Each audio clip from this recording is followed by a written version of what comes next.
بسم الله الرحمن الرحيم.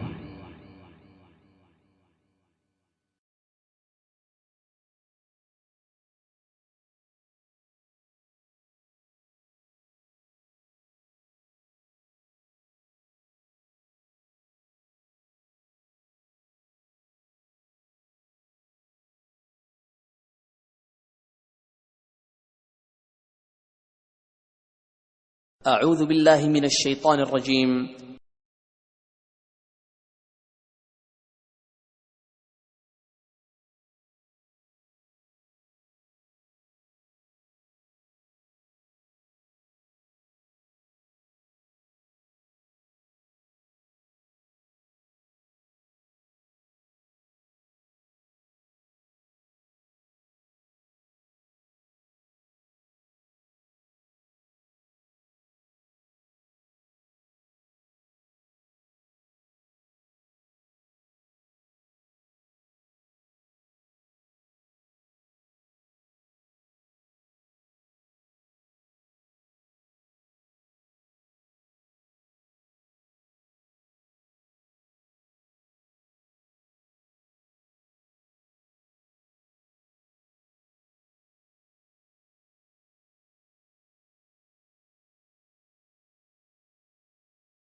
السلام علیکم ورحمۃ اللہ وبرکاتہ.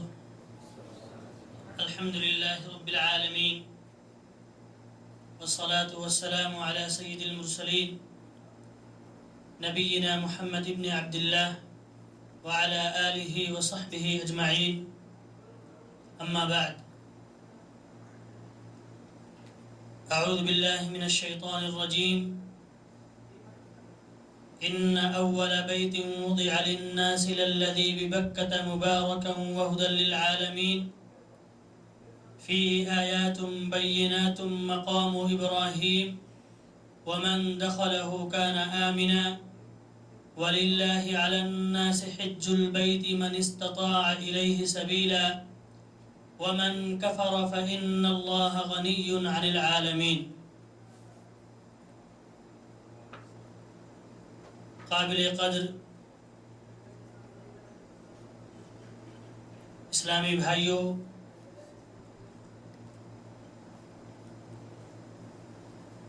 آج کا مبارک دن، مبارک جگہ اور مبارک مقصد، مبارک پروگرام، جس میں حاضری کا اللہ رب العالمین نے ہمیں شرف بخشا ہے.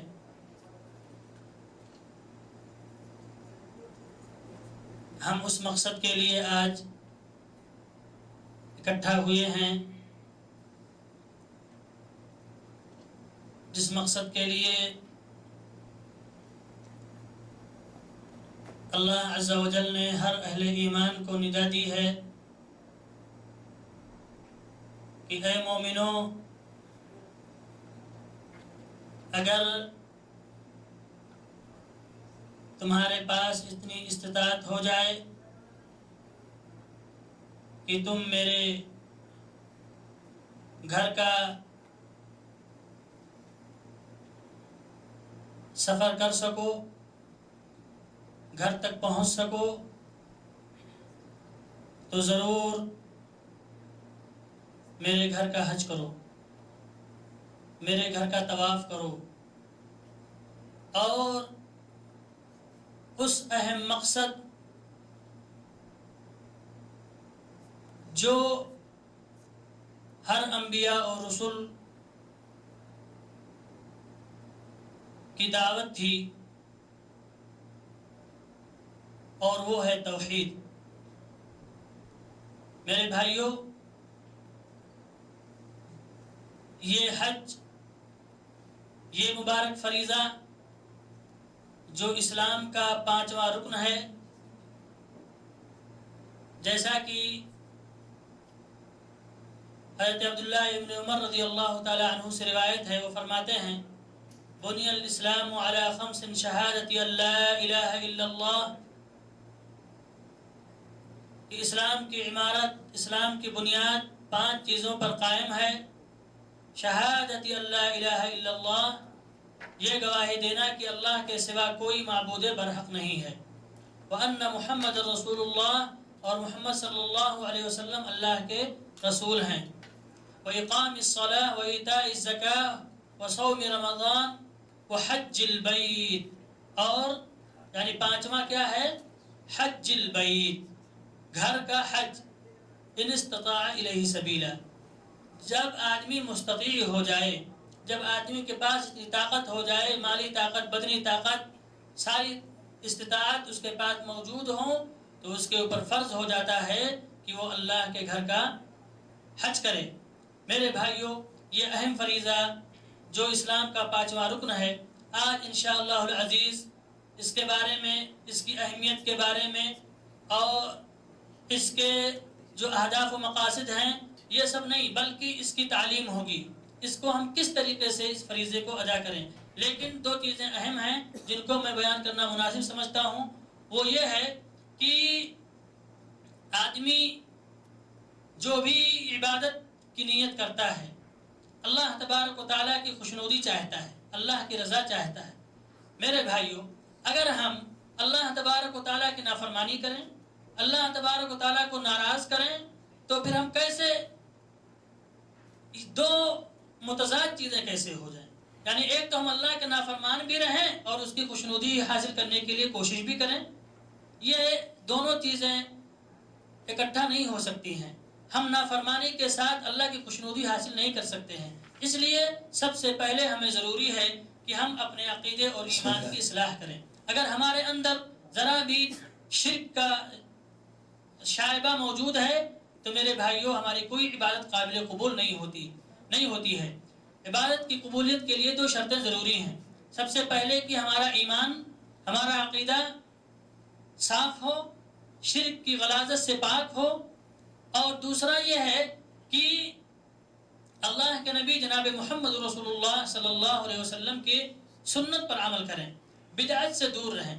کوئی بھی اعمال ایسے نہ ہوں کہ جو نبی پاک صلی اللہ علیہ وسلم کے سنت کی مخالفت میں ہوں، اور جب تک کہ ان چیزوں سے ہم نہیں بچیں گے، ہمارے کوئی اعمال قابل قبول نہیں ہوں گے۔ تیسری چیز یہ ہے کہ ہم فسق و فجور سے بھی کیا کریں؟ اجتناب کریں، کیونکہ جب فسق و فجور ہمارے اندر آئے گا تو اللہ تبارک و تعالی، یعنی خود اللہ کے نبی صلی اللہ علیہ وسلم ارشاد فرماتے ہیں، اور آیت میں بھی ہے، الحج اشہر معلومات فمن فرض فیہن الحج فلا رفث ولا فسوق، کہ جو شخص حج کرے تو اس میں وہ فسق و فجور نہ کرے۔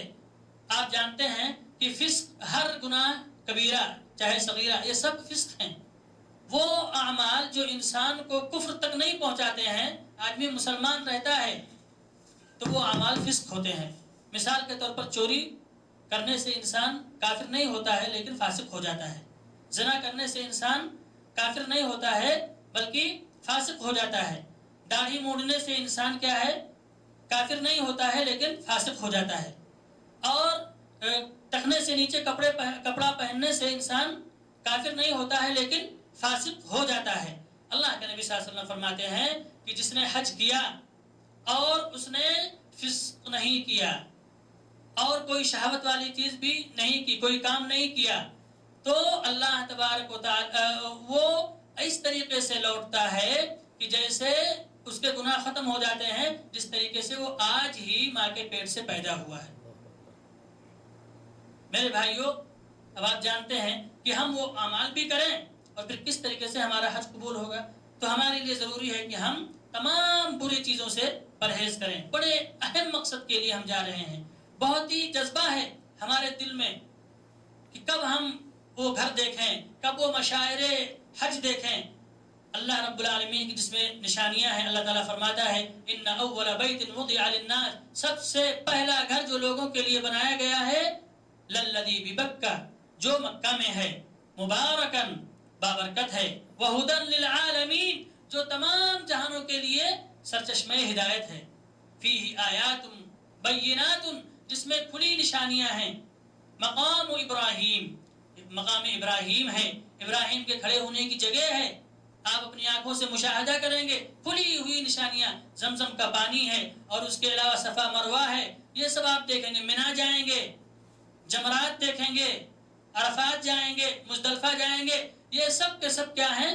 کھلی ہوئی اللہ رب العالمین کی نشانیاں ہیں. میرے بھائیوں، اللہ تبارک تعالیٰ فرماتا ہے فیہ آیات بینات مقام ابراہیم ومن دخلہ کان آمنا.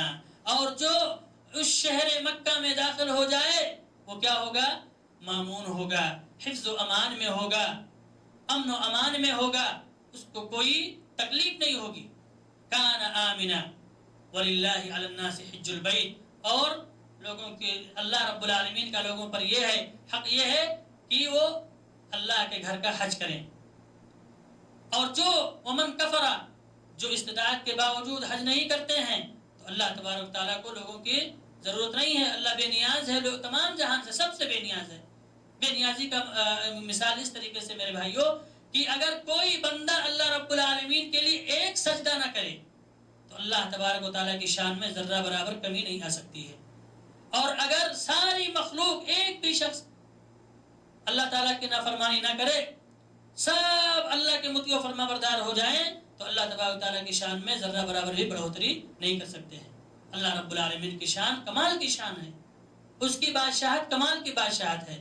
تو میرے بھائیوں، ہمیں چاہیے کہ ہم گناہوں سے پرہیز کریں. ایسے مقام پر جا رہے ہیں جو مقام واقعی ہر مومن، ہر مسلمان کے دل میں یہ خواہش رہتی ہے کہ سب کچھ بیچ دے، سب کچھ نچھاور کر دے اور اللہ تبارک و تعالیٰ کا وہ گھر دیکھ لے. ان گنہگار آنکھوں سے اللہ رب العالمین کے گھر کو دیکھ کر کے، رو کر کے، گڑ گڑا کر کے اپنے گناہوں کی بخشش رب ذوالجلال سے کروا لے. رب کا مہمان بن کر کے، رب کا گنہگار بندہ بن کر کے. میرے بھائیوں، یہ مختصر سی تمہید تھی، اور مزید انشاءاللہ العزیز یہ جو کورس ہے آج اسلامی سینٹر مبرز کی جانب سے رکھا گیا ہے، جس کے اہم جو مہمان ہیں ہمارے اسلامی سینٹر خالدیہ سے آئے ہوئے ہیں. انشاءاللہ العزیز حج کے سلسلے میں، حج کے تعلیمات، حج کے احکام، حج کے فرائض، اس کے ارکان کس طریقے سے ہمیں ادا کرنا ہے، انشاءاللہ العزیز وہ اس پر مفصل روشنی ڈالیں گے. اللہ تبارک تعالیٰ سے دعا ہے کہ اللہ تبارک تعالیٰ ہمیں سمجھنے، سننے، اس کے اوپر عمل کرنے کی توفیق عطا فرمائے. وآخر دعوانا الحمدللہ رب العالمین، والسلام علیکم ورحمۃ اللہ وبرکاتہ. اب ہم آپ حضرات کے سامنے خالدیہ اسلامی سینٹر سے تشریف لائے ہوئے آج کے اس کورس کے جو اہم معلم ہیں، مہمان ہیں، فضیلۃ الشیخ حافظ شبیر احمد مدنی حفظہ اللہ، فاضل جامعہ اسلامیہ مدینہ منورہ. الحمدللہ رب العالمین، والصلاة والسلام علی اشرف الانبیاء والمرسلین، نبینا محمد وعلی آلہ وصحبہ اجمعین. اما بعد، اعوذ باللہ من الشیطان الرجیم. وَلِلَّهِ عَلَى النَّاسِ حِجُّ الْبَيْتِ مَنِ اسْتَطَاعَ إِلَيْهِ سَبِيلًا. میرے بھائیوں، حج ایک مقدس فریضہ اور اسلام کا ایک عظیم رکن ہے، بلکہ دیگر عبادات سے بعض اعتبار سے حج منفرد اور ممتاز ہے. اس لیے کہ حج دیگر عبادات جیسے نماز، روزہ، زکوٰۃ دنیا کے کسی بھی خطے میں ہوں آپ وہاں پہ ادا کر سکتے ہیں، لیکن حج ایک ایسا فریضہ ہے جس کی ادائیگی کے لیے آپ کو مشاعر مقدسہ تک کے سفر کرنا ضروری ہے. اسی طرح دیگر عبادات کو آپ دیکھیں، نماز یہ بدنی عبادت ہے، روزہ یہ بھی بدنی عبادت ہے، زکوٰۃ یہ مالی عبادت ہے، لیکن حج یہ بدنی اور مالی دونوں عبادتوں پر مشتمل ہے۔ احادیث میں حج کی بڑی فضیلت بیان کی گئی ہے۔ اللہ کے رسول صلی اللہ علیہ وسلم نے فرمایا الحج المبرور لیس له جزاء الا الجنہ، کہ حج مقبول کا بدلہ صرف جنت ہی ہے۔ ایک اور حدیث میں اللہ کے رسول صلی اللہ علیہ وسلم نے فرمایا من حج فلم يرفث ولم يفسق رجع من ذنوبه كيوم ولدته امه، کہ جس شخص نے حج کیا، فسق و فجور نہیں کیا، اس سے شہوانی افعال سرزد نہیں ہوئے، تو اپنے گناہوں سے اس طرح پاک صاف ہو کے لوٹتا ہے جیسے کہ اس دن تھا جس دن اس کی ماں نے اسے جنم دیا تھا۔ یہ حج گناہوں کا کفارہ ہے۔ حضرت عمر ابن عاص رضی اللہ تعالی عنہ فرماتے ہیں، اپنے اسلام لانے کا قصہ بیان کرتے ہوئے فرماتے ہیں کہ جب میں رسول اللہ صلی اللہ علیہ وسلم کی خدمت میں اسلام لانے کی غرض سے حاضر ہوا تو میں نے اللہ کے رسول صلی اللہ علیہ وسلم سے فرمایا اے اللہ کے رسول، آپ اپنا ہاتھ پھیلائیے تاکہ میں بیعت کر لوں۔ رسول اللہ صلی اللہ علیہ وسلم نے اپنا ہاتھ فرمایا، اپنا ہاتھ پھیلایا تو حضرت عمر بن عاص نے اپنا ہاتھ کھینچ لیا۔ پوچھا عمر اپنا ہاتھ کیوں کھینچ لیے؟ کہا اللہ کے رسول ایک شرط رکھنا چاہتا ہوں۔ کہا کون سی شرط؟ کہا اللہ کے رسول ہمارے پچھلے گناہ معاف ہو جائیں۔ آپ نے فرمایا عمر کیا تمہیں معلوم نہیں کہ اسلام لانا پچھلے تمام گناہوں کو مٹا دیتا ہے؟ اسی طرح ہجرت کرنا یہ سابقہ گناہوں کا کفارہ ہوتا ہے، اسی طرح حج کرنا یہ پچھلے گناہوں کو ملیا میٹ کر دیتا ہے۔ میرے بھائیوں، ہماری خوش نصیبی ہے اور اللہ تبارک و تعالیٰ کا بڑا فضل و کرم ہے کہ ہمیں یہ خوشگوار موقع عطا کر رہا ہے۔ ایسا موقع کہ جس کے لیے کتنے لوگ پوری زندگی دل میں حسرتیں رکھے رہتے ہیں لیکن انہیں اس کی توفیق نہیں ملتی۔ آپ اس سرزمین کا قصد کرنے والے ہیں جو اللہ تبارک و تعالیٰ کے نزدیک سب سے محبوب سرزمین ہے، جو پرکشش پرجلال کعبۃ اللہ کی سرزمین ہے، جو شعائر اللہ کی سرزمین ہے، جو فیوز و برکات کی سرزمین ہے، جو خیرات و برکات کی سرزمین ہے، جو حضرت ابراہیم علیہ السلام کے دعاؤں اور تمناؤں کی سرزمین ہے، جو حضرت اسماعیل علیہ السلام کے تسلیم و رضا کی سرزمین ہے، جو ولادت نبوی اور بعثت نبوی کی سرزمین ہے، جہاں حجر اسود ہے، جہاں جنت سے آیا ہوا حجر اسود ہے، جس پہ رسول اللہ صلی اللہ علیہ وسلم نے اپنے رخسار مبارک رکھے، ایسے جس طرح سے کوئی بچہ اپنے ماں کی چھاتی سے چمٹ جاتا ہے، جہاں قدرت کا لافانی معجزہ مائے زمزم ہے، جس میں تمام بیماریوں کی شفا اور تمام درد کا درما موجود ہے، جہاں صفا و مروہ اللہ تبارک و تعالیٰ کی دو نشانیاں ہیں، جہاں منا کے وہ مبارک ذرات ہیں، جہاں امام الموحدین حضرت ابراہیم علیہ السلام نے اپنے جگر گوشے کے گلے پر چھری چلائی، جہاں عرفات کے وہ مبارک سنگریزے ہیں جہاں پہ کھڑے ہو کر کے دعا کرنے کا اللہ تبارک و تعالیٰ نے ہمیں حکم دیا ہے۔ یہ وہ سرزمین ہے جہاں خالق ارض و سما میزبان ہوتا ہے اور اس کے مسکین اور محتاج بندے معزز مہمان قرار دیے جاتے ہیں۔ ایسی سرزمین ہے کہ جہاں بندہ جتنا بڑا بھکاری بن کے جاتا ہے وہ اتنے ہی زیادہ عز و شرف کا مستحق قرار پاتا ہے، جس کو جتنا زیادہ ہاتھ پھیلانے کا ہنر معلوم ہوتا ہے اتنے ہی زیادہ وہ اعزاز و اکرام سے نوازا جاتا ہے۔ جہاں اللہ تبارک و تعالیٰ اپنے بندوں پر بے حد مہربان ہوتا ہے، اللہ تبارک و تعالیٰ تو یوں ہی اپنے بندوں پر بہت مہربان ہوتا ہے۔ اگر کوئی بندہ اللہ تعالیٰ کی طرف ایک بالشت بڑھتا ہے تو اللہ تبارک و تعالیٰ 2 بالشت بڑھتا ہے۔ اگر کوئی 1 ہاتھ بڑھتا ہے تو اللہ تبارک و تعالیٰ اس کی طرف 2 ہاتھ بڑھتا ہے۔ اگر کوئی آہستہ چل کے جاتا ہے تو اللہ تبارک و تعالیٰ اس کی طرف دوڑ کر کے جاتا ہے۔ یہ اسی سرزمین ہے میرے بھائیوں جہاں پہ ایک دن میں اللہ تبارک و تعالیٰ جتنا اپنے بندوں کو جہنم سے آزاد کرتا ہے اتنا پورے سال میں اپنے بندوں کو جہنم سے آزاد نہیں کرتا۔ اور جیسے میں نے بتایا کہ یہاں سے بندہ جب لوٹتا ہے تو گناہوں سے پاک صاف ہو کر لوٹتا ہے۔ میرے بھائیوں اس عظیم فریضے سے کما حق و فائدہ اٹھانے کے لیے ہمارے لیے ضروری ہے کہ ہم چند آداب کا خیال رکھیں۔ ان میں سے بعض آداب کا تو شیخ محترم حافظ نسیم سلمہ نے بیان کیا ہے، یعنی شرک اور بدعت سے بچنا ضروری ہے۔ اسی طرح سے یہ ہمارے لیے ضروری ہے کہ ہم اس عظیم سفر پہ روانہ ہونے سے پہلے اگر دوسروں کے حقوق ہمارے اوپر ہوں تو ہم ان کی ادائیگی کر دیں۔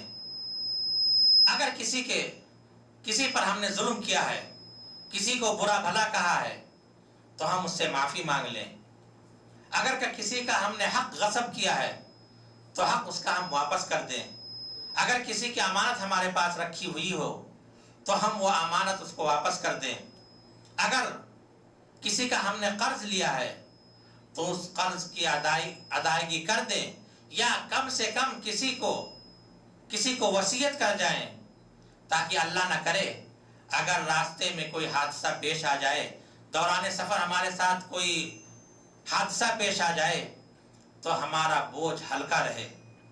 اسی طرح میرے بھائیوں ضروری ہے کہ ہم حلال کمائی استعمال کریں۔ اس مقدس سفر میں، اس مقدس فریضے کی ادائیگی کے لیے ہم حلال کمائی استعمال کریں، اس لیے کہ حرام کمائی سے کی ہوئی عبادت نہ تو قبول ہوتی ہے اور نہ ہی دعا قبول ہوتی ہے۔ اسلام میں جتنی عبادات ہیں ان کا طریقہ مقرر ہے جو رسول اللہ صلی اللہ علیہ وسلم کے قول اور فعل سے ثابت ہے۔ حج جیسی عظیم عبادت کا طریقہ بھی رسول اللہ صلی اللہ علیہ وسلم نے ہمیں سکھایا ہے اور سیکھنے پر زور دیا ہے۔ حجۃ الوداع کے موقع پہ رسول اللہ صلی اللہ علیہ وسلم نے خطاب فرماتے ہوئے امت کو، مسلمانوں کو خطاب کرتے ہوئے فرمایا خذوا عنی مناسککم، کہ تم لوگ مجھ سے حج کا طریقہ سیکھ لو۔ اس لیے کوئی بھی عبادت اگر اتباع نبوی، کسی بھی عبادت میں اگر اتباع نبوی کا لحاظ نہ کیا جائے، رسول اللہ صلی اللہ علیہ وسلم کے بتائے ہوئے اور سکھائے ہوئے طریقے کے مطابق وہ عبادت نہ کی جائے تو وہ عبادت اللہ تبارک و تعالیٰ کے نزدیک مقبول اور درست نہیں ہوگی۔ لیکن بڑے افسوس کی بات ہے کہ عازمین حج عازمین حج میں بہت سے لوگ ایسے ہوتے ہیں جو اس جانب بالکل توجہ نہیں دیتے، اور بعض لوگ صرف حج کے تربیتی کیمپ پہ حاضری ہی کو کافی سمجھتے ہیں۔ نتیجہ یہ ہوتا ہے کہ ادائیگی حج کے دوران ان سے بھاری بھرکم غلطیاں سرزد ہوتی ہیں۔ ان میں سے بعض غلطیاں تو ایسی ہوتی ہیں کہ جن سے حج ہی نہیں ہوتا ہے، بعض غلطیاں اس قسم کی ہوتی ہیں کہ حج فاسد ہو جاتا ہے، اور بعض غلطیاں اس قسم کی ہوتی ہیں کہ ان پر فدیہ واجب ہوتا ہے لیکن انہیں اس کا کوئی احساس نہیں ہوتا ہے۔ بڑے افسوس کی بات یہ ہے کہ خاص طور سے بر صغیر کے حجاج، انہیں اس کی ذرا بھی پرواہ نہیں ہوتی ہے کہ ان سے کون سی غلطی سرزد ہو رہی ہے، اس کا حکم کیا ہے، اس کا کفارہ کیا ہے، بلکہ بعض لوگ تو صرف مکہ میں پہنچ جانے کو ہی حج سمجھتے کہ ان کا حج ہو گیا۔ اس لیے یہ مشاہدے کی بات ہے کہ خاص طور سے ایام منی، جو کہ ایام منی میں رات گزارنا واجب ہے، لیکن اکثر لوگ مکہ میں رہتے ہیں یا کسی دوسرے جگہ پہ رہتے ہیں۔ اس لیے ہر حاجی کے لیے ضروری ہے کہ وہ حج پہ روانہ ہونے سے پہلے حج کا صحیح طریقہ جو رسول اللہ صلی اللہ علیہ وسلم نے اپنے قول سے اپنے عمل سے ہمیں سکھایا ہے اس کو سیکھنے کی کوشش کریں، اس کو پڑھیں، خود پڑھیں، لوگوں سے پوچھیں، اس کے بارے میں معلومات حاصل کریں۔ اسی غرض کی وجہ سے آج کا یہ پروگرام رکھا گیا ہے جس میں انشاءاللہ العزیز آپ کو بتایا جائے گا کہ حج کا طریقہ کیا ہے۔ سب سے پہلے اس بات کا جاننا ضروری ہے کہ جس طرح سے نماز میں کچھ چیزیں رکن ہوتی ہیں اور کچھ چیزیں واجب ہوتی ہیں اور کچھ چیزیں سنت ہوتی ہیں، اگر وہ رکن چھوٹ جاتا ہے تو نماز نہیں ہوتی۔ اگر واجب چھوٹ یعنی اس کو لانا ضروری ہے، اگر واجب چھوٹ جائے تو سجدے سہو سے اس کی تلافی ہو جاتی ہے، اگر سنت چھوٹ جائے تو نماز پوری ہو جاتی ہے، اس پہ اثر نہیں پڑتا ہے۔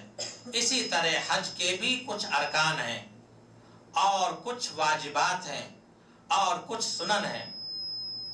اگر حج کے ارکان چھوٹ گئے تو آپ کا حج نہیں ہوگا، اور حج کے ارکان 4 ہیں۔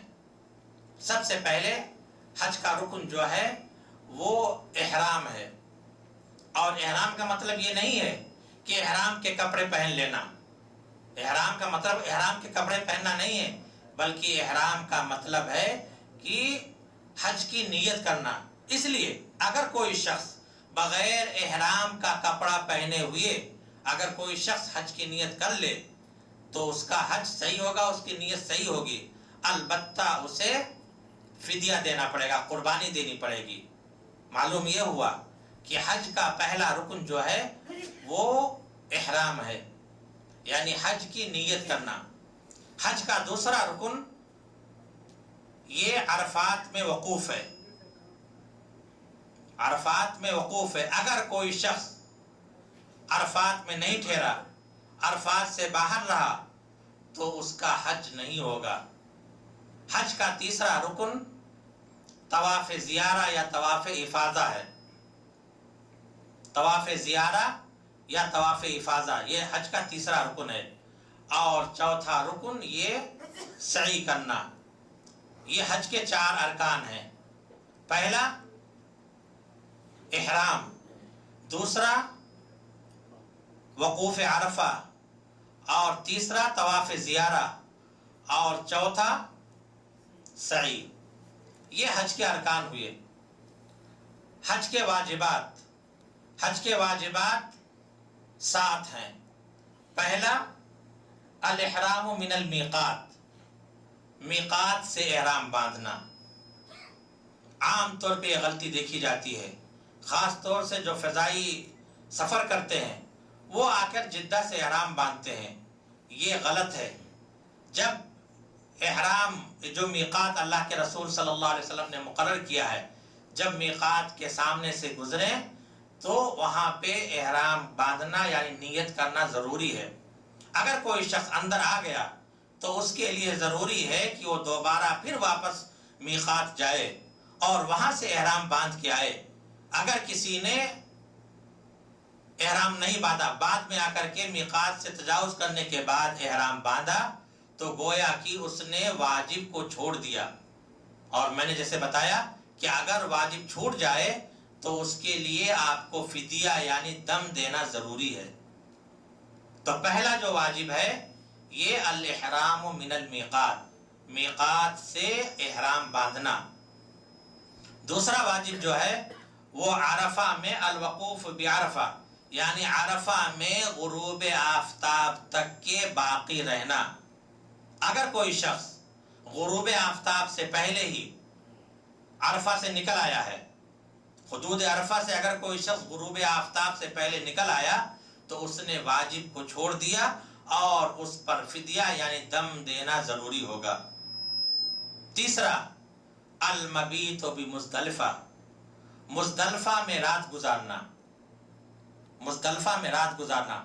بہت سارے لوگ ہوتے ہیں کہ لوگوں کو دیکھتے ہیں چلتے ہوئے تو سیدھا عرفہ سے نکلتے ہیں اور جا کر کے سیدھا مینا میں رکتے ہیں، یہ غلط ہے، یہ درست نہیں۔ البتہ اگر کسی شخص کے ساتھ معذور لوگ ہیں، عورتیں ہیں، تو ان کے لیے، یا جن کو کوئی کام ہو، پانی وغیرہ پلانا ہو، تو ان کے لیے رخصت یہ ہے کہ آدھی رات کے بعد مزدلفہ سے کوچ کر سکتے ہیں۔ لیکن صحیح اور تندرست آدمی کے لیے ضروری ہے، واجب ہے کہ وہ مزدلفہ میں صبح تک کے، فجر کی نماز پڑھنے کے بعد تک کے وہاں پہ باقی رہے۔ یہ تیسرا حج کا کے واجبات میں سے تیسرا واجب یہ المبیت و مزدلفہ میں رات گزارنا ہے۔ چوتھا المبیت بمنا، منا میں رات گزارنا، یعنی منا میں شروع میں رات گزارنا 8 تاریخ کو، یہ سنت ہے، لیکن 11ویں رات 12ویں رات یہ گزارنا وہاں پہ ضروری ہے، واجب ہے۔ اور پھر رخصت ہوتی ہے۔ اگر کوئی شخص اس کے بعد، یعنی 2 دن گزارنے کے بعد اگر کوئی شخص واپس آنا چاہتا ہے تو اس کے لیے ضروری ہے کہ وہ غروب آفتاب سے پہلے منا سے نکل آئے۔ اگر منا ہی میں غروب آفتاب ہو گیا تب پھر اس کے لیے ضروری ہے کہ وہ رات بھی وہیں پہ گزارے۔ یعنی چوتھا واجب یہ منا میں ایام تشریق والی رات میں منا میں رات گزارنا ہے۔ 5واں رمی الجمرات، جمرات کو رمی کنکریاں مارنا، اور وہ بھی جس طرح سے احادیث میں بیان کیا گیا ہے کہ سب سے پہلے آپ کو جمر اولا یا صغرا جو کہ مسجد خیف کے قریب ہے، منا میں جو مسجد خیف کے قریب ہے، پہلے اس کو آپ 7 کنکریاں ماریں، اللہ اکبر کہہ کے 7 کنکریاں ماریں۔ پھر اس کے بعد جو دوسرا جمر وسطیٰ ہے اس کو 7 کنکریاں ماریں۔ پھر اس کے بعد جو جمر عقبہ ہے اس کو 7 کنکریاں ماریں۔ یعنی 5واں واجب جو حج کا ہے وہ جمرات کو ترتیب کے ساتھ، جس طرح رسول اللہ صلی اللہ علیہ وسلم نے بتایا ہے اس کے مطابق جمرات کو کنکریاں مارنا۔ 6واں واجب الحلق والتقصیر، اب التقصیر کہ بال کو منانا، حلق کرانا ہے یا بال کو کٹانا، لیکن اس میں بھی ضروری ہے کہ تعمیم ہو، یعنی پورے سر سے بال کاٹے جائیں۔ یہ نہیں کہ ادھر سے 2-4 بال لے لیے، ادھر سے، یہ کافی نہیں ہوگا۔ ضروری ہے کہ اگر آپ کو کٹانا ہے تو پورے سر کے بال کٹائے جائیں۔ 7واں جو ہے وہ طواف وداع، آخری طواف حاجی کے لیے ضروری ہے۔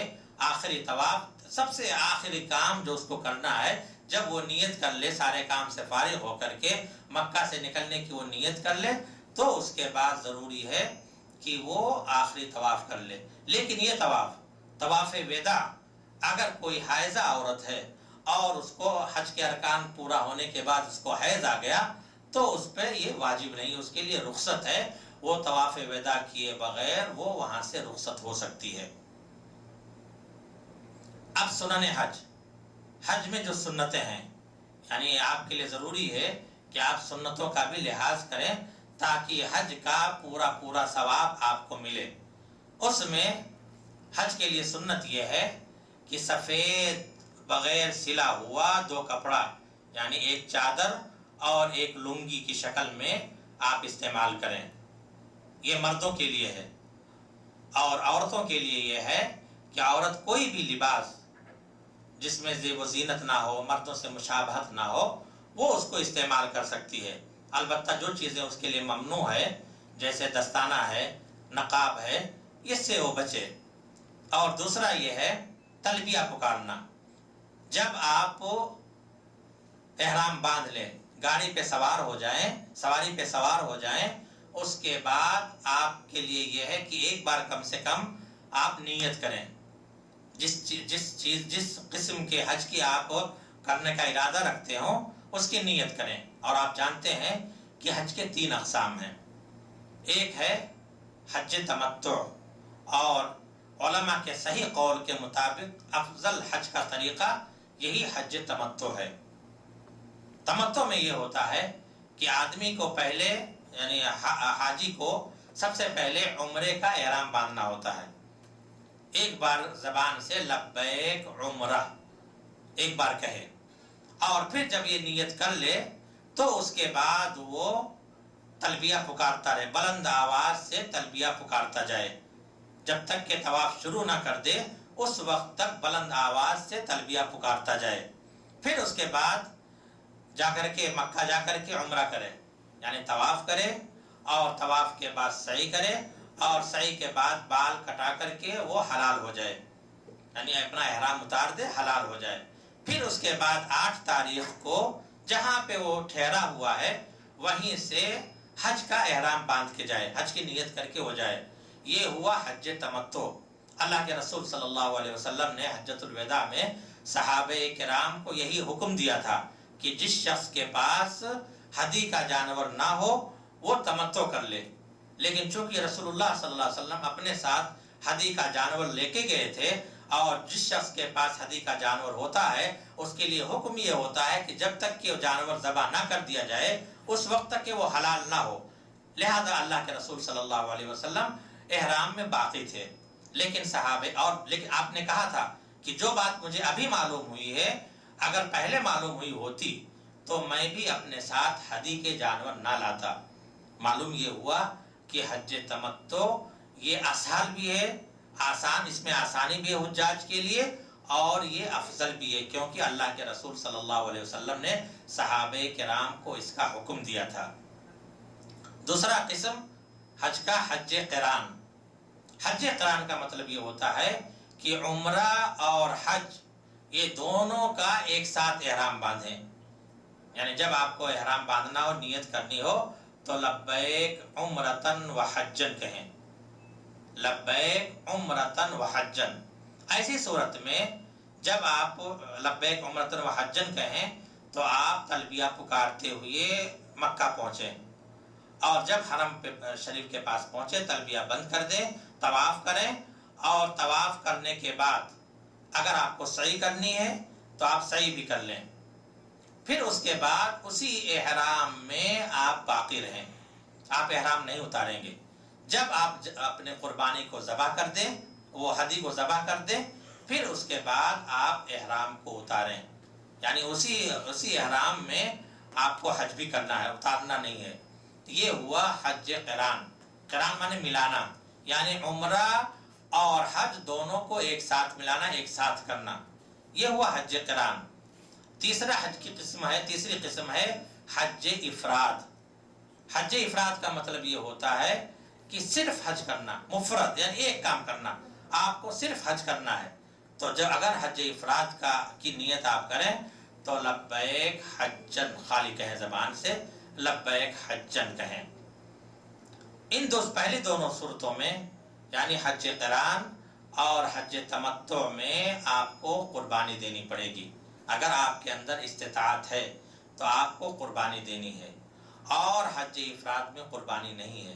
اگر کسی شخص کے پاس قربانی کی استطاعت نہیں ہے اور وہ حج تمتع کا ارادہ رکھے ہوئے ہے تو اس کے لیے یہ ہے کہ ایام حج میں 3 دن وہ روزہ رکھے، جیسے 11 ہے، 12 ہے، 13 ہے، 3 دن وہ روزہ رکھے، اور 7 دن جا کر کے واپس آئے اپنے منزل پہ، اپنے گھر واپس آئے تو 7 دن پورا کرے، یعنی اسے 10 دن کے روزے رکھنے ہیں۔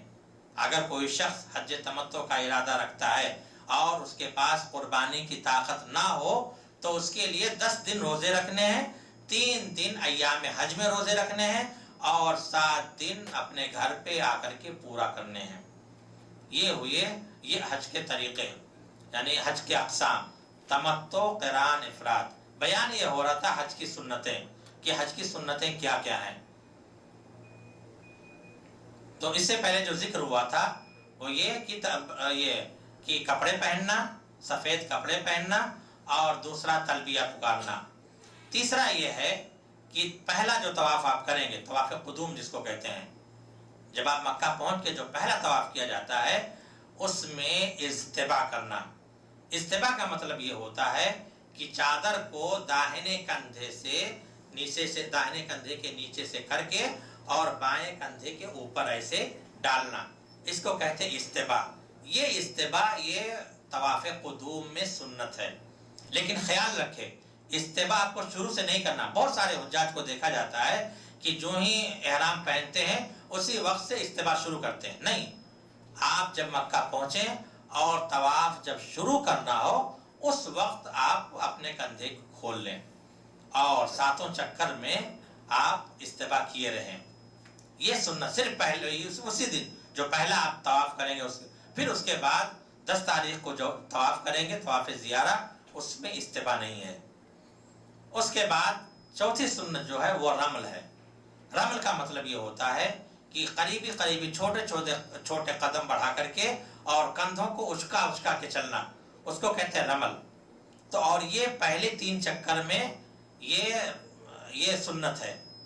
اللہ کے رسول صلی اللہ علیہ وسلم جب عمرہ کرنے کے لیے آئے ہوئے تھے تو کفار مکہ جو تھے وہ یہ کہہ رہے تھے آپس میں کہ مسلمانوں کو وہاں مدینہ کی آب و ہوا نے کمزور کر دیا ہے، دیکھتے ہیں کس طرح وہ طواف کرتے ہیں۔ تو ان کو دکھانے کی نیت سے اللہ کے رسول صلی اللہ علیہ وسلم نے مومنوں کو حکم دیا کہ اچھل کر کے سینہ نکال کر کے اچھل کے چلو تاکہ وہ دیکھیں۔ حضرت عمر رضی اللہ تعالیٰ عنہ نے اپنے دور میں حجر اسود کو بوسہ دیا اور اس کو مخاطب کرتے ہوئے کہا کہ مجھے معلوم ہے کہ تو صرف ایک پتھر ہے جو نفع نقصان نہیں پہنچا سکتا، اور اگر میں رسول اللہ صلی اللہ علیہ وسلم کو بوسہ دیتے ہوئے نہ دیکھا ہوتا تو میں تجھ کو بوسہ نہیں دیتا۔ پھر اس کے بعد آپ نے کہا کہ رمل یہ تو کفار مکہ کو دکھانے کے لیے تھا، اور کفار مکہ کو تو اللہ تعالیٰ نے ہلاک کر دیا، برباد کر دیا، ختم کر دیا۔ پھر انہوں نے کہا کہ لیکن یہ رسول اللہ صلی اللہ علیہ وسلم کی سنت ہے، آپ نے عمل کیا تھا، اور رسول اللہ صلی اللہ علیہ وسلم کی سنت کو چھوڑا نہیں جا سکتا۔ یہ تھا جذبہ عمر رضی اللہ تعالیٰ عنہ کے اندر۔ تو یہ ہوا چوتھی سنت رمل۔ 5ویں سنت تقبیل الحجر الاسود، حجر اسود کو چومنا، یعنی مسنون مستحب طریقہ یہ ہے کہ آدمی جب حرم شریف کے پاس پہنچے تو اس کونے پہ جس کونے پہ حجر اسود لگا ہوا ہے وہاں پہ جائے، اور اگر حجر اسود کو چومنا ممکن ہو تو اس کو چومے، اگر اس کو چھونا ممکن ہے ہاتھ سے یا کسی لاٹھی وغیرہ سے تو اس کو چھوئے اور پھر اس کے بعد اس کو چومے، اور اگر اس کی بھی طاقت نہ ہو تو اشارہ کر کے داہنے ہاتھ سے اشارہ کر کے اللہ اکبر کہہ کے کہ گزر جائے۔ لیکن ایک بات بہت ہی ضروری بتانی ہے، وہ یہ کہ یہ چیز حجر اسود کو چھونا یہ صرف سنت ہے، اور لوگوں کو تکلیف پہنچانا، دھکے دینا، گالی گلوچ بکنا یہ حرام ہے۔ ایک مومن کو تکلیف دینا یہ حرام ہے۔ اس لیے کسی سنت کے لیے، سنت کو حاصل کرنے کے لیے حرام کا ارتکاب، اور وہ بھی بیت اللہ شریف میں، کسی طور پہ ممکن نہیں ہے۔ اس لیے اگر بغیر دھکے دیے ہوئے، بغیر لوگوں سے لڑے بھڑے ہوئے اگر ممکن چومنا یا چھونا ممکن نہ ہو تو آپ وہاں سے جا کر ہٹ جائیں اور صرف اشارہ کر کے اور وہاں سے آپ گزر جائیں، طواف شروع کریں۔ تو 5ویں سنت جو ہے وہ حجر اسود کو چومنا یا چھونا، نہیں تو اشارہ کرنا۔ 6 ہے استلام الرکن الیمانی، حجر اسود جس کونے پہ حجر اسود ہے اس سے پہلے والا جو کونا اس کو رکن یمانی کہتے ہیں۔ یعنی خانہ کعبہ کے 4 کونے ہیں، ایک تو رکن یمانی ہو گیا، ایک حجر اسود کا کونا ہو گیا، ایک رکن عراقی ہے اور ایک رکن شامی ہے۔ تو حجر اسود والے کونے سے پہلے جو کونا ہے اس کو رکن یمانی کہتے ہیں۔ تو اگر ممکن ہو آپ کے لیے تو اس کو چھونا، یعنی آپ ہاتھ اس کو لگا دیں، لیکن یاد رہے اس کو چومنا نہیں ہے اور نہ ہی اس کی طرف اشارہ کرنا ہے۔ بہت سے لوگ نہیں جانتے ہیں، وہ جس طرح حجر اسود کے سامنے ہاتھ سے اشارہ کرتے ہیں ایسے وہاں پر بھی اشارہ کرتے ہیں یا چومتے ہیں یا ہاتھ کو چومتے ہیں، یہ وہاں پہ نہیں کرنا، صرف استلام کرنا ہے۔ سنت کا طریقہ صرف یہ ہے کہ اگر آپ اس کو استلام کر سکتے ہیں، چھو سکتے ہو تو صرف آپ اس کو چھو لیں، چھو کر کے اور پھر آپ گزر جائیں۔ اگر اس کی بھی طاقت نہیں ہے، مطلب امکان نہیں ہے، تو آپ وہاں سے گزر جائیں اور ربنا آتنا فی الدنیا حسنہ وہیں سے لے کر کے اور حج اسود تک اس کو پڑھنا ہے۔ اس کے بعد 7واں الدعاء عند صعود الصفا، صفا پہ چڑھتے ہوئے دعا پڑھنا۔ اللہ کے رسول صلی اللہ علیہ وسلم کا طریقہ یہ ہے کہ جب آپ صفا کے قریب پہنچتے تھے تو آپ کہتے ابدأ بما بدأ اللہ، کہ جس طرح اللہ نے شروع کیا ہے اپنے کلام پاک میں ایسے میں بھی شروع کرتا ہوں۔ یعنی اللہ نے ان الصفا والمروہ من شعائر اللہ کہا ہے، یعنی صفا کو مروہ پہ مقدم کیا ہے۔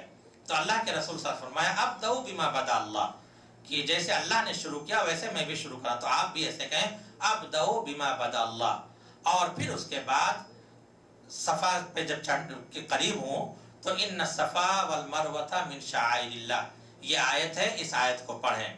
پھر جب صفا پہ پہنچیں تو خانہ کعبہ کا رخ کر کے اور اللہ اکبر 3 بار پڑھیں، اور پھر اس کے بعد لا الہ الا اللہ وحدہ لا شریک لہ لہ الملک ولہ الحمد وہو علی کل شیء قدیر، لا الہ الا اللہ وحدہ انجز وعدہ ونصر عبدہ وحزم الاحزاب وحدہ۔ ان دعاؤں کو 3 بار آپ دہرائیں تو بہتر ہے، اور ہاتھ اٹھا کے دعا مانگے وہاں پہ۔ اس کے علاوہ بھی آپ کو جو دعا کرنی ہے ہاتھ اٹھا کے مانگے۔ بہت سے لوگوں کو دیکھا جاتا ہے کہ جس طرح اس نماز میں رفع دین کرتے ہیں اس طرح وہ اشارہ کرتے ہیں، اس طرح اشارہ کرنا درست نہیں، بلکہ ہاتھ اٹھا کے اس طرح آپ کو دعا مانگنی ہے۔ تو یہ سنت ہوا، 7ویں سنت یہ ہے۔ 8ویں سنت ہے المبیت بمنا لیلۃ عرفہ۔ میں نے بتایا تھا کہ ایام تشریق یعنی 11ویں رات 12ویں رات میں وہاں پہ گزارنا یہ واجب ہے۔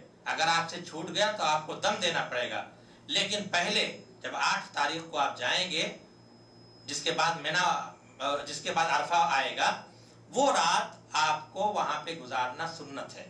اگر کوئی شخص نہیں گزارا، ڈائریکٹ ڈائریکٹ عرفہ پہنچ گیا 9 تاریخ کو، تو اس کا حج انشاءاللہ مکمل ہوگا، اس کے حج ناقص نہیں ہوگا۔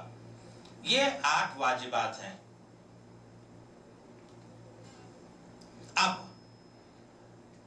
آپ نے طریقہ سن لیا نا، مطلب عمرہ کا طریقہ کیسے ہوگا۔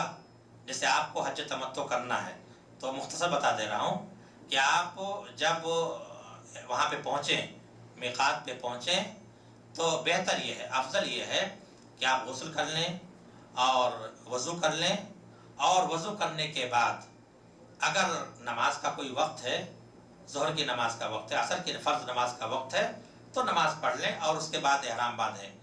اللہ کے رسول صلی اللہ علیہ وسلم نے حجۃ الوداع میں ظہر کی نماز ذوالحلیفہ میں پڑھی تھی اور اس کے بعد آپ نے احرام باندھا تھا، تو وہاں پہ آپ احرام باندھیں۔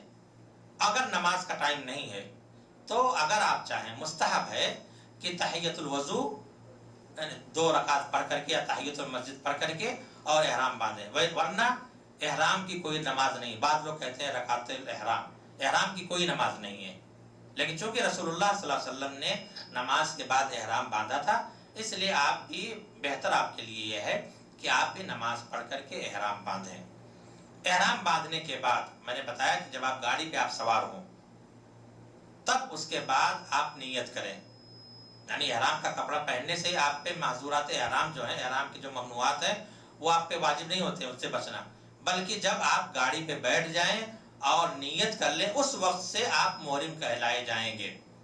پھر اس کے بعد آپ وہاں سے نیت کر لیں۔ اگر اپنے طرف سے نیت کرنی ہو تو جس چیز کا، یعنی اگر حج تمتع کر رہے ہیں تو لبیک عمرہ کہیں، اگر حج قران کر رہے ہوں تو لبیک حجۃ عمرہ کہیں یا لبیک عمرۃ و حجہ کہیں، اور اگر صرف حج افراد کرنا ہے تو لبیک حجن کہیں۔ اگر کسی دوسرے کی طرف سے اگر آپ حج کر رہے ہیں تو اس کا نام لیں، مثال کے طور پر اگر اپنے والد کی طرف سے حج کر رہے ہیں تو کہیں لبیک عن والدی، اگر ماں کی طرف سے کر رہے ہوں تو لبیک عن امی، اگر کسی دوسرے شخص کی طرف سے کر رہے ہوں تو ان کا نام لیں، لبیک عن فلاں، لبیک عن زید، لبیک عن محمد، لبیک عن عبد الرحمن۔ اور پھر اس کے بعد بلند آواز سے تلبیہ پکارتے ہوئے آپ مکہ جائیں، وہاں پہ وضو وغیرہ کر کے اور حرم شریف میں داخل ہوں۔ طواف کرنے سے پہلے تلبیہ پکارنا آپ بند کر دیں، اور آپ دیکھیں حجر اسود کا جہاں پہ لگا ہوا، خانہ کعبہ کے جس کونے پہ حجر اسود لگا ہوا ہے وہاں پہ جائیں، اور جا کر کے اگر چھونا چومنا ممکن نہ ہو، ممکن ہو تو چھوئیں چومیں، اگر ممکن نہ ہو تو داہنے ہاتھ سے، صرف داہنے ہاتھ سے اللہ اکبر کہہ کر کے اور وہاں سے اپنا طواف شروع کریں۔ خانہ کعبہ کو اپنے بائیں رکھیں۔ نہیں چومنا نہیں ہے۔ بہت سے لوگوں کو دیکھا جاتا ہے کہ وہاں جب پہنچتے ہیں تو وہاں کھڑے ہو کر دونوں ہاتھ سے اشارہ کرتے ہیں، ایسے کھڑے ہوتے ہیں، اس کی طرف رخ کرتے ہیں، اشارہ کرتے ہیں، پھر چومتے ہیں۔ یہ ساری چیزیں غلط ہیں۔ صرف آپ کو داہنے ہاتھ، ایک ہاتھ سے اشارہ کر کے گزرنا، وہاں پہ کھڑا بھی نہیں ہونا ہے اور خانہ کعبہ کی طرف رخ بھی نہیں کرنا۔ داہنے ہاتھ سے صرف اللہ اکبر کہہ کر کے داہنے ہاتھ سے اشارہ کرنا ہے، اور اس کے بعد آپ کو جو دعا آپ کو آتی ہو وہ دعا پڑھ لیں۔ عام طور پہ دیکھا جاتا ہے کہ دعا کے ہر چکر کی مخصوص دعائیں لوگ لیے ہوتے ہیں جو کتابوں میں دیکھ کر کے پڑھتے ہیں، یہ بھی صحیح نہیں ہے، اللہ کے رسول صلی اللہ علیہ وسلم ثابت نہیں ہے۔ یا اس طرح دیکھا جاتا ہے اجتماعی دعا لوگ کرتے ہیں بلند آواز سے، یہ بھی غلط ہے۔ دعا کا طریقہ یہ ہے، اللہ کے رسول صلی اللہ علیہ وسلم، اللہ تعالیٰ فرماتا ہے ادعوا ربکم تضرعا وخفیا، یعنی خفیہ طور پہ اپنے دل کو سنا سکیں، عاجزی کے ساتھ دعا کریں۔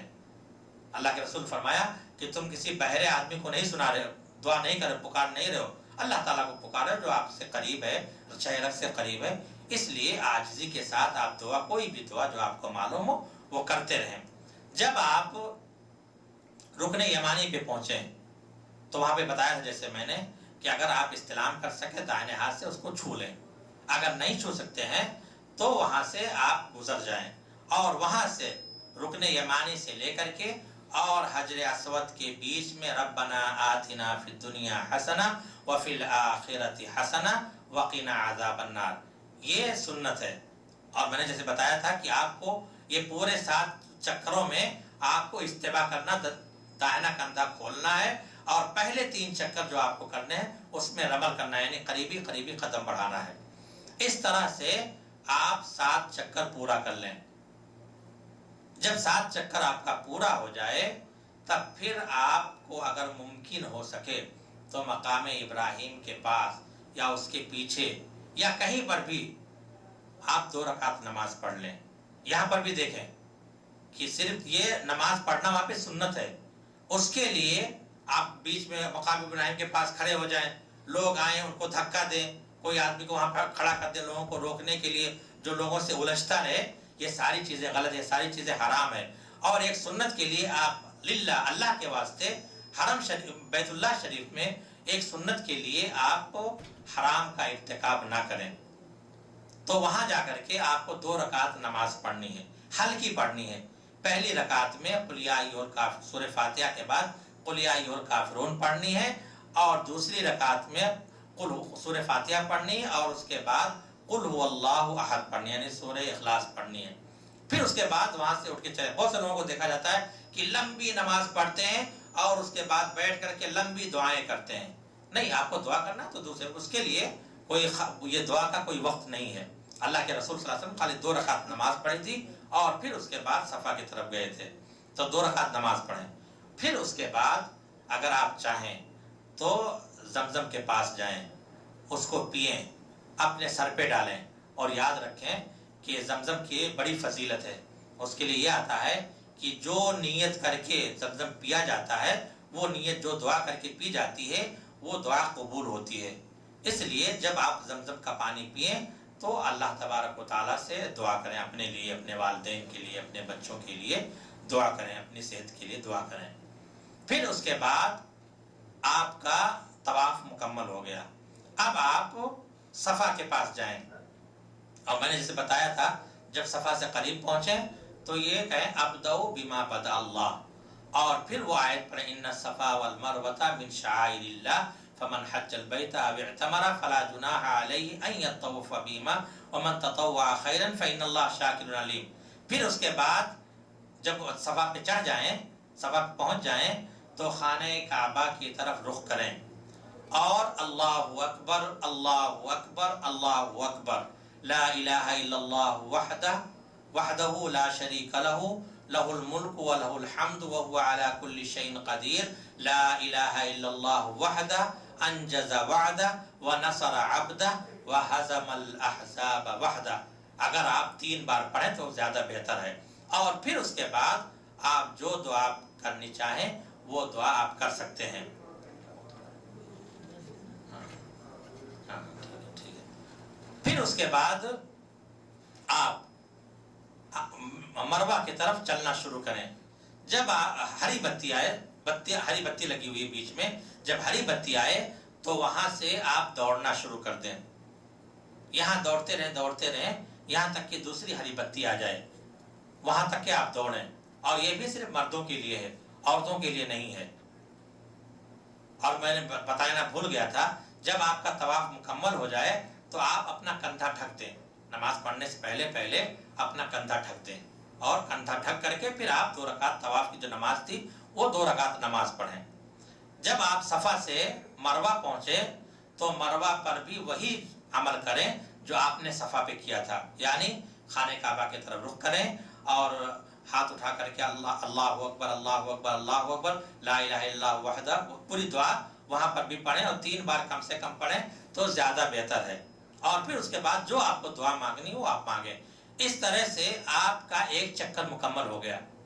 یعنی طواف میں یہ تھا کہ حجر اسود سے لے کر کے حجر اسود تک کے ایک چکر ہوتا تھا۔ یہاں پہ ایسا نہیں کہ صفا سے لے کر صفا تک ایک چکر ہو، نہیں، یہاں صفا سے لے کر مروہ آپ کا ایک چکر ہو گیا۔ الحمدللہ والصلاة والسلام علی رسول اللہ۔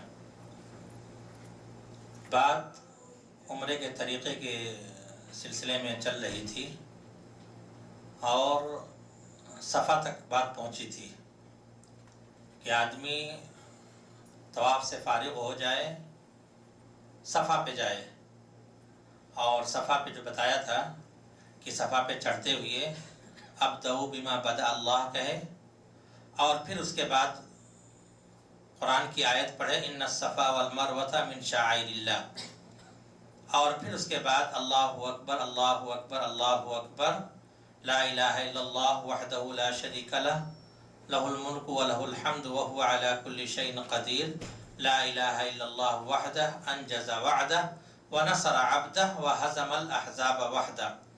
اس کو پڑھنے کے بعد پھر مروہ کا رخ کرے، اور جب سبز بتی آئے تو وہاں سے دوڑنا شروع کرے۔ پھر جب دوسری سبز بتی آئے تو وہاں پہ دوڑنا موقوف کر دے اور عام چال سے چلنے لگے۔ عورتوں کے لیے دوڑنا نہیں ہے، یہ صرف مردوں کے لیے ہے۔ اور سعی کے دوران حاجی یا معتمر جو دعا چاہے یا جو ذکر چاہے وہ پڑھتا رہے، کوئی خاص دعا اور نہیں ہے۔ اس طرح سے وہ مروہ پہ پہنچے، مروہ پہ پہنچ کر کے بھی وہی کام کرے جو صفا پہ کیا تھا۔ البتہ قرآن کی آیت وہ نہیں پڑھے، وہ صرف پہلے جب شروع میں صفا پہ چڑھنا ہو تب اس کے لیے قرآن کی آیت پڑھنی ہے، اللہ اکبر کہے، لا الہ الا اللہ کہے، اور وہ دعا پڑھے۔ اس طرح سے صفا سے لے کر کے مروہ تک کے ایک چکر مکمل ہوا۔ پھر ایسے ہی مروہ سے صفا کی طرف آئے اور بیچ میں 2 سبز بتیوں کے بیچ میں وہ دوڑے، اور صفا پہ بھی وہی کرے جو پہلے کیا تھا۔ اس طرح سے 7 چکر جا کر کے مروہ پہ پورے ہوں گے۔ 7 چکر پورے ہونے کے بعد مروہ پہ پورے ہو جائے تو پھر اس کے بعد وہ حلق یا تقصیر کرائے۔ اور بتایا تھا میں جیسے کہ تقصیر کے لیے ضروری ہے، یعنی بال کٹانے کے لیے کہ پورے سر کے بال کاٹے جائیں، یہ نہیں کہ ادھر ادھر سے 2-4 بال کاٹ لیے کافی ہو گئے، نہیں، پورے سر کے بال کاٹے جائیں۔ البتہ اگر عورت ساتھ میں ہو تو عورت کی چوٹی پکڑ کر کے اور ایک پور کے برابر اس کا کاٹ دیا جائے۔ پھر اس کے بعد یہ یہاں تک کہ عمرے کا کام آپ کا ختم ہو گیا۔ جو لوگ حج تمتع کا ارادہ رکھے ہوئے ہیں ان کا کام عمرہ کا ختم ہو گیا، اب وہ حلال ہو گئے، وہ احرام اتار دیں اور عام کپڑے، سلے ہوئے کپڑے پہن لیں، اور ان کے لیے ساری چیز حلال ہو گئی، یہاں تک کہ عورت بھی۔ اب پھر وہ اپنے مقام پہ ٹھہرے رہیں، جہاں پہ ان کو ٹھہرنا وہاں ٹھہرے رہیں۔ جب 8 تاریخ آئے، یوم الترویہ جس کو کہتے ہیں، 8 تاریخ، پھر وہ جہاں پہ وہ ٹھہرے ہوئے ہیں وہیں سے حج کا احرام باندھ کر کے پھر نکلیں منا کے لیے، یعنی لبیک حجن کہیں، جس طرح وہاں پہ میقات پہ جس طرح غسل کیا تھا، وضو کیا تھا، ایسے یہاں پر بھی۔ اس کے لیے حرم شریف جانا ضروری نہیں، یا یہ کہ اس کے بعد احرام باندھنے کے بعد جائے طواف کرے، ایسی کوئی طواف نہیں۔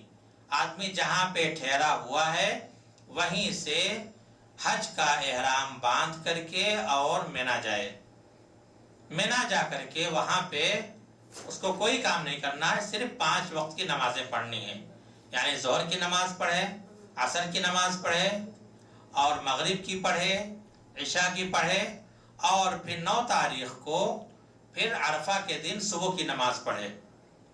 صبح کی نماز پڑھنے کے بعد پھر سورج طلوع ہونے کے بعد مینا سے عرفہ کے لیے کوچ کرے۔ بیچ میں یعنی مینا میں دوران قیام ظہر کی نماز قصر پڑھے، ایسے عصر کی نماز قصر پڑھے، ایسے عشاء کی نماز قصر پڑھے۔ اور میں نے بتایا تھا کہ یہ رات وہاں پہ گزارنا مینا میں یہ سنت ہے۔ اگر کسی شخص کا چھوٹ گیا، ڈائریکٹ وہ عرفہ پہنچا تو اس کا حج ہو جائے گا۔ اب 9 تاریخ کو سورج طلوع ہونے کے بعد عرفہ کا آدمی رخ کرے اور وہاں جا کر کے اگر وادی نمرہ جو ہے وہاں پہ ٹھہر سکے تو وہاں پہ ٹھہرے، اور نہیں تو عرفہ میں کہیں پر بھی ٹھہرے۔ البتہ وادی نمرہ میں اگر وہ ٹھہرا ہوا ہے تو ظہر کے بعد وہ عرفہ کے حدود میں داخل ہو جائے، اس لیے کہ وادی نمرہ جو ہے یہ عرفہ سے باہر ہے۔ وہاں پہ عرفہ میں یہ پورا دن آدمی اللہ تبارک و تعالیٰ سے دعا کرے اور کثرت سے ذکر کرے، فضول باتوں میں، غیبت چغلی میں یا سو کر کے نہ گزارے۔ یہ دن بہت اہم دن ہے، سب سے اہم دن یہی ہے۔ اس کے بارے میں اللہ کے رسول صلی اللہ علیہ وسلم نے فرمایا الحج عرفہ، کہ حج یہ عرفہ ہی ہے، یعنی بڑا اہم دن عرفہ کا دن ہے۔ ہو سکتا ہے پھر زندگی میں دوبارہ وہ دن آئے یا نہ آئے، اس لیے اس دن کو غنیمت سمجھیں اور زیادہ سے زیادہ اللہ تبارک و تعالیٰ سے اپنے لیے، والدین کے لیے، اپنے اہل و عیال کے لیے دعا کریں۔ اور سب سے بہترین دعا اللہ کے رسول صلی اللہ علیہ وسلم نے فرمائی ہے کہ جو میں نے اور انبیاء کرام نے مانگی وہ یہ ہے لا الہ الا اللہ وحدہ لا شریک لہ لہ الملک و لہ الحمد وہو علی کل شیء قدیر۔ آدمی یہ دعا کثرت سے مانگے اور پھر اس کے بعد اور ساری دعائیں مانگتا رہے، خاص طور پر عصر کے بعد گڑ گڑا کر کے اللہ تبارک و تعالیٰ سے دعا مانگے۔ عرفہ میں جیسے میں بتایا کہ اگر ہو سکے تو نمرہ میں ٹھہرے اور پھر ظہر کے بعد نمرہ سے نکل کر کے وادی عرفہ میں پہنچے۔ اس کے بعد جب سورج ڈھل جائے تو امام خطبہ دے گا، اگر مسجد میں ہے تو امام کا خطبہ سنیں، اگر اپنے خیمے میں ہے تو وہاں پہ ایک اذان اور 2 اقامت کے ساتھ ظہر اور عصر کی نماز جمع اور قصر کے ساتھ پڑھے، یعنی ظہر کے وقت میں ظہر کی نماز 2 رکعت اور عصر کی نماز 2 رکعت پڑھے۔ اسی کو کہتے ہیں جمع اور قصر، یعنی ظہر کے وقت میں جمع تقدیم، ظہر کے وقت میں ظہر اور عصر کی نماز دونوں ساتھ ساتھ پڑھے، ایک اذان اور 2 اقامت کے ساتھ۔ پھر اس کے بعد اگر اس کو چاہے تو وہاں پہ جا کر کے جبل عرفہ پہ اگر اس کو چاہے تو وہاں جا کر کے جا سکتا ہے، لیکن یہ ضروری نہیں۔ بہت سارے لوگ یہ سمجھتے ہیں کہ جبل عرفہ پہ جا کر کے وہاں چڑھنا اور دعا مانگنا یہ ضروری نہیں، ایسی کوئی ضروری نہیں۔ اگر آدمی کو طاقت ہے جا سکتا تو جائے، نہیں تو کوئی ضروری نہیں ہے۔ اور بہت سے لوگ وہاں جا کر کے جبل عرفہ کی طرف، جبل رحمہ کی طرف منہ کر کے دعا مانگتے ہیں، یہ غلط ہے۔ آپ کو خانہ کعبہ کی طرف رخ کر کے آپ کو دعا مانگنی ہے۔ پھر اس کے بعد جب سورج غروب ہو جائے اس کے بعد عرفہ سے آپ کوچ کریں۔ میں نے اس سے پہلے بتایا تھا کہ سورج غروب ہونے تک عرفہ میں باقی رہنا یہ حج کے واجبات میں سے ہے۔ اگر کوئی شخص سورج غروب ہونے سے پہلے عرفہ سے نکل گیا تو پھر اسے دم دینا ہوگا، اس لیے کوشش کریں کہ سورج غروب ہونے تک کے عرفہ میں آپ باقی رہیں۔ اور پھر اس کے بعد جب سورج غروب ہو جائے تو پھر مزدلفہ کا رخ کریں۔ ابھی مغرب کی نماز نہ پڑھیں، مغرب کی نماز پڑھے بغیر آپ مزدلفہ کا رخ کریں، اور جب مزدلفہ میں آپ پہنچیں تو وہاں پہ سب سے پہلا کام جو آپ کو کرنا ہے وہ مغرب اور عشاء کی نماز پڑھنی ہے۔ جس وقت بھی آپ وہاں پہنچیں تو سب سے پہلے آپ ایک اذان اور 2 اقامت کے ساتھ مغرب اور عشاء کی نماز پڑھیں، یعنی مغرب کی نماز 3 رکعت پڑھیں اور عشاء کی نماز 2 رکعت پڑھیں۔ بہت سے لوگوں کو دیکھا ہی جاتا ہے کہ وہاں مزدلفہ میں پہنچتے ہی سب سے پہلا کام جو کرتے ہیں وہ کنکریاں چننے لگتے ہیں۔ یہ غلط ہے۔ سب سے پہلے کام آپ کو وہاں پہنچ کر کے مغرب اور عشاء کی نماز پڑھنی ہے۔ پھر اگر آپ کنکڑی چننا چاہیں تو وہاں سے چن سکتے ہیں، یہ ضروری نہیں کہ کنکڑیاں مزدلفہ سے ہی چنی جائیں، آپ کہیں سے بھی مزدلفہ سے، راستے سے یا مینا میں کہیں میں بھی آپ وہ کنکڑی چن سکتے ہیں، کہیں سے بھی چن سکتے ہیں۔ پھر اس کے بعد وہاں نماز پڑھنے کے بعد رسول اللہ صلی اللہ علیہ وسلم کی سنت کا طریقہ یہ ہے کہ آدمی وہاں پہ سو جائے، یعنی اللہ کے رسول صلی اللہ علیہ وسلم اس رات میں آپ نے عبادت نہیں کی تھی، تہجد وغیرہ آپ نے نہیں پڑھی تھی، اس لیے اگر وہ وتر پڑھنا چاہے تو پڑھ لے اور پھر اس کے بعد سو جائے۔ سونے کے بعد پھر صبح اول وقت میں اٹھ کر کے اور فجر کی نماز پڑھے، اور فجر کی نماز پڑھنے کے بعد مشعر حرام ایک جگہ ہے وہاں پہ کھڑے ہو کر کے، اگر موقع ملے تو وہاں پہ، نہیں تو مزدلفہ میں کہیں پر بھی کھڑے ہو کر کے اور قبلہ کے رخ کر کے اللہ تبارک و تعالیٰ سے کثرت سے دعا مانگے، دعا مانگتا رہے یہاں تک کہ اجالا ہو جائے۔ اجالا ہونے کے بعد پھر وہاں سے مینا کی طرف چل دے، یعنی سورج طلوع ہونے سے پہلے پہلے مینا سے کوچ کر جائے، مزدلفہ سے کوچ کر جائے، مینا کی طرف آئے۔ مینا آتے ہوئے آپ کو جمرے اولا پڑے گا یا جمرے صغرا پڑے گا، اس کو آپ چھوڑ دیں، تجاوز کر جائیں۔ جمرے وسطیٰ پڑے گا، اس کو بھی تجاوز کر جائیں، یعنی اس کو کنکڑی نہیں مارنی ہے۔ جمرے عقبہ جو مکہ سے قریب پڑتا ہے اور مینا میں مسجد خیف سے جو دور پڑتا ہے اس کو آپ کنکڑی ماریں، اور جب وہاں پہنچ جائیں تو آپ تلبیہ پکارنا بند کر دیں، یعنی تلبیہ کا وقت یہی جمرے عقبہ تک ہے۔ حج کا تلبیہ جب آپ نے احرام باندھا تھا 8 تاریخ کو، اس وقت سے لے کر کے آپ کو تلبیہ پکارنا ہے، حج کا تلبیہ یہ ہے۔ اور جب آپ کنکڑی مارنے چلیں تو آپ کا تلبیہ یہاں پکارنا بند ہو جائے، تلبیہ بند کر دیں، اور پھر کنکڑی لے کر کے اور اللہ اکبر کہہ کر کے ماریں، 7 کنکڑیاں آپ اللہ اکبر کہہ کر کے اس کو ماریں۔ اور پھر اس کے بعد آپ اگر پیسہ جمع کر دیے قربانی کا تو آپ کی طرف سے قربانی ہو جائے گی، نہیں تو قربانی دیں، اور پھر اپنے بال حلق یا قصر کرا لیں۔ اب آپ کو تحلل اول حاصل ہو گیا، یعنی آپ کے لیے ساری چیزیں جو محظورات، ابھی آئے گی بات، احرام کی حالت میں جو جو چیزیں آپ کے لیے ممنوع تھیں وہ ساری چیزیں آپ کے لیے حلال ہو گئیں، صرف ایک چیز کی، عورت کے، عورت آپ کے لیے ابھی بھی حرام رہے گی، اور باقی اس کے علاوہ اور ساری چیزیں آپ کے لیے حلال ہو گئیں۔ اس کو کہتے ہیں تحلل اول، یعنی آپ نے 10 تاریخ کو کنکڑی مار دی، قربانی ہو گئی، اور آپ نے بال کٹا لیے، حلق کرا لیے، کٹا لیے، تو اب تحلل اول حاصل ہو گیا۔ اب آپ کے لیے ایک کام باقی رہ گیا ہے اس دن کا، 1 یا 2 کام۔ اگر آپ حج تمتع نہیں کر رہے ہیں، افراد کر رہے ہیں اور قران کر رہے ہیں، اور آپ نے سعی پہلے کر لی ہے طواف قدوم کے ساتھ، تو آپ کو صرف طواف کرنا ہے، سعی نہیں کرنی ہے۔ اچھی طرح سے یاد رکھیں، اگر آپ حج افراد یا حج قران کی نیت کیے ہوئے ہیں اور آپ نے طواف قدوم کے ساتھ ساتھ آپ نے سعی کر لی ہے تو 10 تاریخ کو آپ کو صرف طواف کرنی ہے، اور اگر آپ حج تمتع کی نیت کیے ہوئے ہیں تب پھر آپ کو طواف بھی کرنا ہے اور سعی بھی کرنی ہے، یہ ضروری ہے۔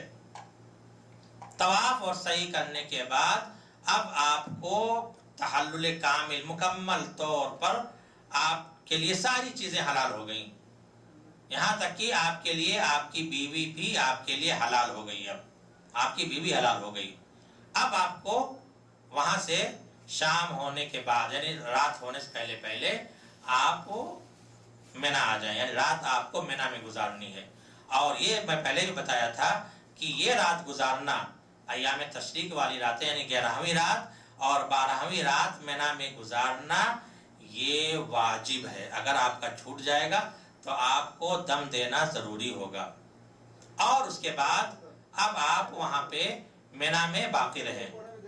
آپ کو صرف ایک کام کرنا ہے اس دن، 11 تاریخ کو 12 تاریخ کو آپ کو صرف ایک کام کرنا ہے کہ سورج کے ڈھلنے کے بعد آپ کو تینوں کو کنکڑیاں مارنا ہے، اور ترتیب کے ساتھ 7 کنکڑی تینوں کو مارنی ہے۔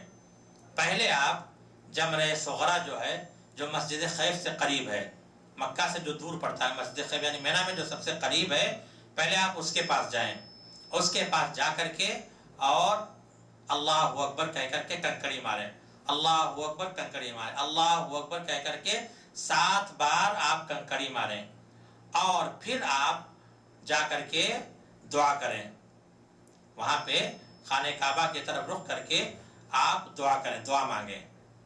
پھر اس کے بعد جب یہ کام ختم ہو جائے تب پھر آپ جا کر کے دوسرے پہ جمرہ وسطیٰ جو ہے، جو بیچ والا ہے، وہاں پہ جا کر کے وہاں پر بھی اللہ اکبر کہہ کر کے 7 کنکڑی ماریں، اللہ اکبر کہہ کر کے 7 کنکڑیاں ماریں، اور کنکڑی مارنے کے بعد پھر آپ جمرہ کو بائیں کر کے اور آپ دعا مانگیں، وہاں پر بھی دعا مانگیں، اور پھر اس کے بعد آپ جمرہ جو بڑا جو جمرہ عقبہ ہے، جمرہ کبریٰ، وہاں پہ جا کر کے وہاں کو پر بھی آپ اللہ اکبر اللہ اکبر اللہ اکبر کہہ کر کے 7 بار کنکڑی ماریں۔ اگر کسی نے آپ کو مطلب وکیل بنایا ہوا ہے، آپ کے ساتھ کوئی معذور ہے، کوئی بوڑھا شخص ہے، کوئی حاملہ عورت ہے جو کنکڑی نہیں مار سکتی، کوئی بچہ ہے کنکڑی نہیں مار سکتا، تو اس کے طرف سے بھی آپ اپنا کنکڑی مارنے کے بعد اس کے طرف سے بھی مار دیں۔ جیسے آپ نے جمرہ اولا پہ جمرہ صغرا جو تھا اس پہ اپنی طرف سے 7 کنکڑیاں اللہ اکبر کہہ کے مار دی، اب جس نے آپ کو وکیل بنایا ہے اس کی طرف سے بھی آپ 7 کنکڑی مار دیں۔ اس طرح یہ آپ کا تینوں کو کنکڑی مارنا پورا ہو گیا۔ اب آپ مکہ جانا چاہیں، اگر آپ کا طواف نہیں ہو پایا ہے مکہ چلے جائیں، نہیں تو پھر اپنے مقام پہ مینا جائیں اور وہیں پہ آپ کو رہنا ہے۔ رات وہاں دن میں کہیں بھی آپ رہیں، لیکن وہ رات آپ کو مینا میں گزارنی ہے۔ کہاں پہ؟ ہاں اصل رات گزارنے وہاں پہ عشاء کی نماز پڑھ کے بھی آ سکتے ہیں۔ اگر لیٹ ہو گیا آپ کو طواف کرنے میں، صحیح کرنے میں، تو عشاء کی نماز پڑھ کر کے بھی آپ آ جائیں، اصل ہے وہاں پہ رات گزارنی ہے آپ کو۔ پھر اس کے بعد 12 تاریخ آ گیا، 12 تاریخ کو بھی آپ کو وہی کام کرنا ہے جو 11 تاریخ کو آپ نے کیا تھا، یعنی زوال کے بعد تینوں کو 7 کنکڑیاں مارنا، تینوں جمرات کو 7 کنکڑیاں مارنا۔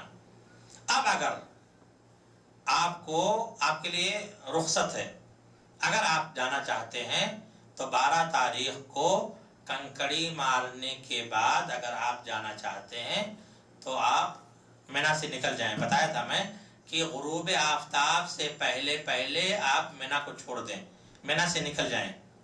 اگر سورج غروب ہو گیا آپ کو مینا ہی میں، تب پھر وہ رات بھی آپ کو وہاں گزارنا ضروری ہے۔ اگر آپ غروب آفتاب سے پہلے پہلے مینا سے نکل گئے تو آپ مکہ جائیں، اور مکہ سے جب آپ کو نکلنا ہو اس وقت وہاں سے آپ طواف وداع کریں۔ ایک کام آپ کے لیے باقی رہ گیا ہے، طواف وداع۔ آپ طواف وداع کر لیں۔ اور میں بتایا تھا کہ اگر عورت ہے، کوئی عورت ہے اور اس کو حج کے ارکان پورے کرنے کے بعد اگر اس کو حیض آ گیا ہے تو وہ اس کے لیے طواف وداع اس کے لیے فرض نہیں ہے۔ اب وہاں سے جب آپ کو آخری وقت میں جب نکلنا ہو تو اس سے پہلے آپ طواف وداع کر لیں، آپ کا حج مکمل ہو گیا، حج کے ارکان مکمل ہو گئے۔ اس سے پہلے یعنی رخصت ہونے سے پہلے ضروری ہے کہ حج کے دوران کن کن چیزوں سے ممانعت کی گئی ہے اس کو آپ سن لیں۔ یعنی حج کے دوران جب آپ احرام باندھ لیتے ہیں تو بہت ساری چیزیں ایسی ہیں جن سے آپ کو بچنا ہوتا ہے۔ اگر آپ نہیں بچے اور جان بوجھ کر کے آپ نے اگر اس میں سے کوئی ایک کام کر دیا تو پھر آپ کو فدیہ دینا ہوگا، اور فدیہ کا مطلب یہ ہوتا ہے کہ یا تو آپ قربانی دیں اور یا پھر مسکین کو کھانا کھلائیں اور یا پھر 3 دن روزہ رکھیں۔ ایک چیز اس میں یہ ہے، پہلی چیز یہ ہے بال وغیرہ، بال یا چمڑے وغیرہ یہ کچھ لینا، بال کاٹنا، چمڑے وغیرہ کاٹنا، اس کی ممانعت ہے۔ اسی طرح سے ناخن وغیرہ، ناخن کاٹنے کی بھی ممانعت ہے۔ ایسے ہی حالت احرام میں آپ کو خوشبو لگانے کی بھی ممانعت ہے۔